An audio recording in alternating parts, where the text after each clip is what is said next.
4 ತಿಂಗಳಲ್ಲ, ಸುಮಾರು 5 ತಿಂಗಳಿಂದ ಸ್ಯಾಲ್ರಿ ಆಗಿಲ್ಲ. ನಮ್ಮ ನಗರಸಭೆ ಅಧ್ಯಕ್ಷರಿಗೆ ಮತ್ತು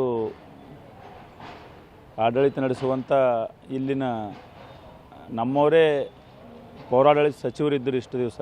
ಈಗಂತೂ ಮಹಾನಗರ ಪಾಲಿಕೆ ಆಗ್ಯದ, ಈಗ ಸುರೇಶ್ ಬೈರತಿ ಅವ್ರು ಬರ್ತಾರೆ. ಇವ್ರಿಗೆ ಇಷ್ಟೂ ಪರಿಜ್ಞಾನ ಇಲ್ಲ. ಒಂದು ಅಕೌಂಟ್ನಲ್ಲಿ ಒಂದು 2 ಕೋಟಿ 3 ಕೋಟಿ ಬ್ಯಾಲೆನ್ಸ್ ಮೇಂಟೈನ್ ಮಾಡಬೇಕು ಅಂಬೋದು. ಟ್ಯಾಕ್ಸ್ ವಸೂಲಿ ಆಗೋದ್ರೊಳಗಾಗಿ ಯಾರಿಗಾರ ಒಂದು ಚೆಕ್ ಹರ್ಕೊಡೋರು ಇವರು. ಎಲ್ಲ ಲೈಟ್ ಹಾಕಿವಿ, ಇದು ಹಾಕಿವಿ, ಈ ರೀತಿ ಮಾಡಿ ಇವತ್ತು 5 ತಿಂಗಳಿಂದ ಪಾಪ ಬಡವ ಶಾಲ್ರಿ, ಇವ್ರಿಗೆ ಲೇಬರ್ಗಳಿಗೆ ಶಾಲ್ರಿ ಇಲ್ಲ. ಇವತ್ತು ದಸರಾ ಹಬ್ಬ ಬಡ ಕೂಲಿ ಕಾರ್ಮಿಕರು, ಇವರೇನು ದಿನಗೂಲಿ ಕಾರ್ಮಿಕರು ಇದ್ದಾರೆ, ಅವರು ತಮ್ಮ ಮಕ್ಕಳಿಗೆ ಬಟ್ಟೆ ತರೋದು, ತಮ್ಮ ಮಕ್ಕಳು ಶಾಲೆ ಫೀಸು, ದಸರಾ ಅಂಥ ದೊಡ್ಡ ಹಬ್ಬ ಇವತ್ತು ಪಾಪ ಅವರು ಶಾಲ್ರಿ ಇಲ್ಲದೆ ಮಾಡ್ಯಾರ. ಅತ್ಯಂತ ದುಃಖದ ವಿಷಯ ಅದ. ನಾನು ಈ ನಮ್ಮ ನಗರಸಭೆ ಅಧ್ಯಕ್ಷರಿಗೆ ಏನಾರ ಮಾನ ಮರ್ಯಾದೆ ಇತ್ತು ಅಂದ್ರೆ ಒಂದು ಸ್ಯಾಲ್ರಿ ಕೊಡ್ಬೇಕು ಅರ್ಜೆಂಟ್, ಇವತ್ತು ಅಥವಾ ನಾಳೆ. ಇಲ್ಲ ಅಂದ್ರೆ ಕುರ್ಚಿ ಬಿಡಬೇಕು. ನಿಮ್ಮ ಕೈಲಿ ನಡೆಸ್ಲಿಕ್ಕೆ ಆಗ್ತಾ ಇಲ್ಲ ಅಂದ್ರೆ ನೀವು ಕುರ್ಚಿ ಖಾಲಿ ಮಾಡಬೇಕು ಅನ್ನುವಂಥ ಸಂದೇಶ ನಾವು ಕೊಡ್ತೀವಿ. ಉತ್ತರ ಕರ್ನಾಟಕ ನ್ಯೂಸ್, ಇದು ಕನ್ನಡದ ಉಸಿರು.